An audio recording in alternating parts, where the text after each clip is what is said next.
Let it be a Nick and Jane, and let it be a Mr. Smith, a banker of Nick and Jane. They both keep their money in his bank. That's why we use the title Mr. Smith with respect.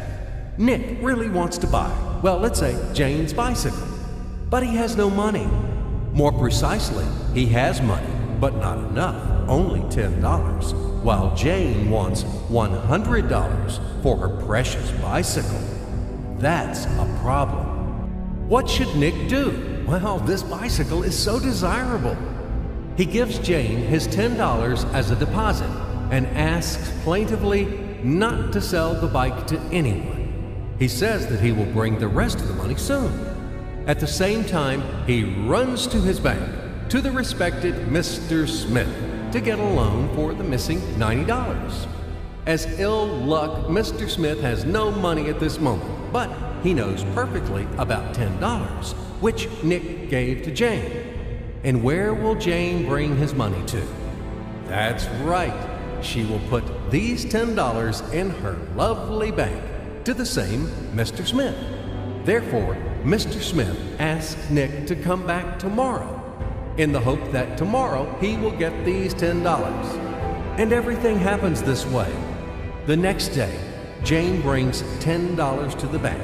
The bank provides Nick these $10 on credit. Nick immediately gives them to Jane. She again puts them in a bank. The bank again provides Nick these $10 on credit, etc. As long as Nick the fool will gather enough money for the bicycle. Don't you get confused yet? Be patient, I told you. These demons have been trying to confuse you during 1,000 years. These damn economists and financiers. But anyway, we will figure everything out. So what do we have in the end? Nick finally got the bike from Jane. Wow! But at the same time, Nick owes $90 to the bank, Mr. Smith, and the bank, in its turn, owes $100 to Jane. In other words, those $10, which existed initially, have magically turned into $200, $190 of debts plus real $10. But these $10 would also turn into $1,000, even in a million or a billion, if Nick would make a more expensive purchase. In this case, our $10 would make the increasing number of its cycles, circuits from hands to hands. That's it. So, what happens in today's world? SOS!